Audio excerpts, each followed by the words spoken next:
Assalamualaikum warahmatullahi wabarakatuh. Selamat pagi anak-anakku. Apa kabarnya hari ini?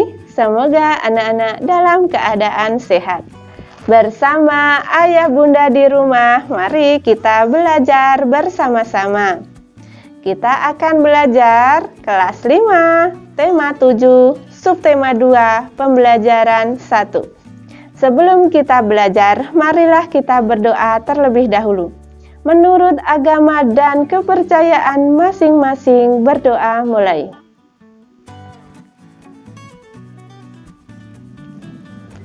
Selesai. Tujuan pembelajaran kita adalah 1.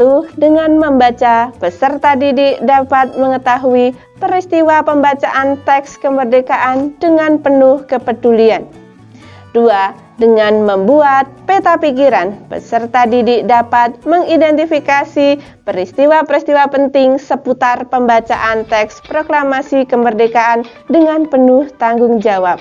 3. Dengan membaca, peserta didik dapat memahami kalor dapat mengubah suhu benda dengan penuh percaya diri. Selanjutnya, dengan mencoba, peserta didik dapat mengetahui kalor dapat mengubah suhu suatu benda dengan penuh tanggung jawab. Terbentuknya Negara Kesatuan Republik Indonesia tidak hanya cukup dengan pembacaan naskah proklamasi kemerdekaan pada tanggal 17 Agustus 1945. Namun, terbentuknya Negara Kesatuan Republik Indonesia melalui berbagai tahapan dan peristiwa. Tahapan dan peristiwa memperkukuh terbentuknya Negara Kesatuan Republik Indonesia. Saat ini pun kita masih harus tetap mempertahankan kedaulatan negara kita. Proklamasi menjadi peristiwa paling bersejarah bagi bangsa Indonesia. Proklamasi menjadi tonggak sejarah berdirinya bangsa Indonesia menjadi bangsa yang merdeka dan berdaulat. Proklamasi menjadikan bangsa Indonesia terlepas dari penjajahan. Proklamasi juga menjadi awal bangsa Indonesia untuk menentukan nasibnya sendiri. Pada akhir bulan Juli 1945, Jepang menyetujui pemberian kemerdekaan kepada Indonesia pada tanggal 7 September 1945. Namun pada tanggal 6 dan 9 Agustus 1945, bom atom dijatuhkan sekutu di kota Hiroshima dan Nagasaki. Peristiwa itu mendorong diubahnya tanggal pemberian kemerdekaan Indonesia menjadi tanggal 24 Agustus 1945. Kemudian, pada tanggal 15 Agustus 1945, Jepang menyerah tanpa syarat kepada sekutu.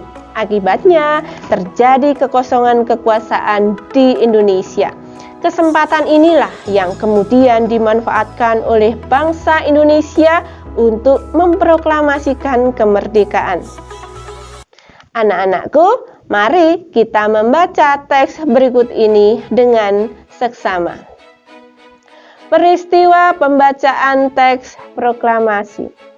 Pembacaan teks proklamasi kemerdekaan dilaksanakan pada hari Jumat, tanggal 17 Agustus 1945. Sejak pagi telah dilakukan persiapan di rumah Insinyur Soekarno untuk menyambut proklamasi kemerdekaan Indonesia. Banyak tokoh pergerakan nasional beserta rakyat berkumpul di tempat itu. Mereka ingin menyaksikan pembacaan teks proklamasi kemerdekaan Indonesia.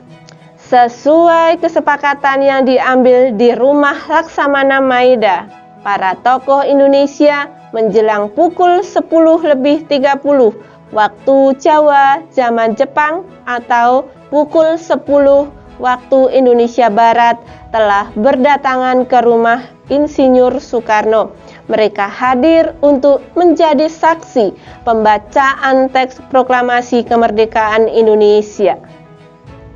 Acara yang disusun dalam upacara di kediaman Insinyur Soekarno itu antara lain: 1. Pembacaan teks proklamasi kemerdekaan Indonesia. 2. Pengibaran bendera merah putih. Dan 3. Sambutan Wali Kota Suwiryo dan Dr. Muardi. Upacara proklamasi kemerdekaan berlangsung tanpa protokol. Latif Hendraningrat memberi aba-aba siap kepada semua barisan pemuda. Semua yang hadir berdiri tegak dengan sikap sempurna. Suasana menjadi sangat hening. Insinyur Soekarno dan Dr. Andes Muhammad Hatta dipersilakan maju beberapa langkah dari tempat semula. Insinyur Soekarno mendekati mikrofon. Dengan suaranya yang mantap, Insinyur Soekarno didampingi oleh Dr. Andes Muhammad Hatta membacakan teks proklamasi kemerdekaan Indonesia yang telah diketik oleh Sayuti Melik. Berikut teks proklamasi yang diketik oleh Sayuti Melik. Proklamasi. Kami bangsa Indonesia dengan ini menyatakan kemerdekaan Indonesia. Hal-hal yang mengenai pemindahan kekuasaan dan lain-lain diselenggarakan dengan cara seksama dan dalam tempo yang sesingkatnya. Jakarta, hari 17 bulan 8 tahun 05, atas nama bangsa Indonesia, Soekarno-Hatta. Sesaat setelah pembacaan proklamasi kemerdekaan dilanjutkan upacara pengibaran bendera merah putih. Bendera Sang Saka merah putih dijahit oleh Ibu Fatmawati Soekarno. Suhud mengambil bendera dari atas baki atau nampan yang telah disediakan dan mengibarkannya dengan bantuan Syodancho Latif Hendraningrat. Kemudian Sang Saka merah putih mulai dinaikkan dan hadirin yang datang bersama-sama menyanyikan lagu Indonesia Raya. Bendera dinaikkan perlahan-lahan menyesuaikan syair lagu Indonesia Raya. Seusai pengibaran bendera merah putih, acara dilanjutkan sambutan dari Wali Kota Suwiryo dan Dr. Muardi. Anak-anakku yang hebat, dari bacaan tadi, anak-anak silakan mencari kosakata pada bacaan. Kosakata baku yang ada di dalam bacaan, coba cari artinya, dan kosakata yang tidak baku juga dicari artinya sesuai dengan tabel.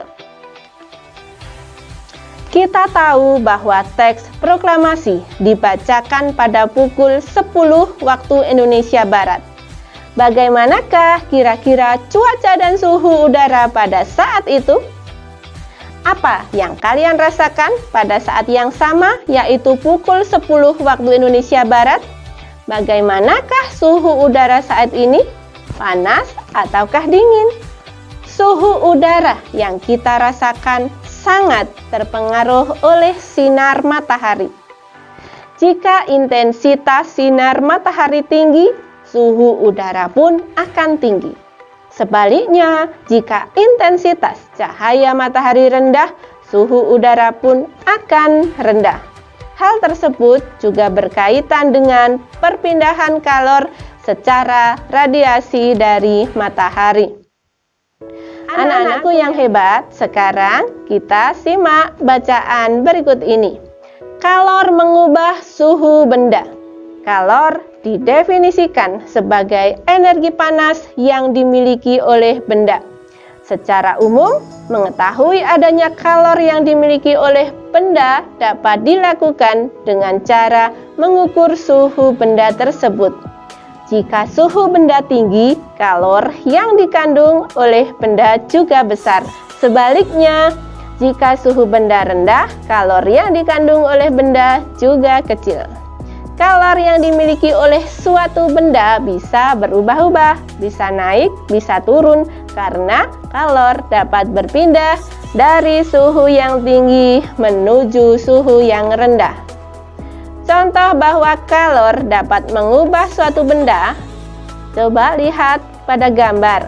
Air panas memiliki suhu tinggi, air dingin memiliki suhu rendah. Apabila kedua air dicampur, campuran itu akan menjadi suhu baru. Suhu rendah akan meningkat karena menerima yang bersuhu tinggi.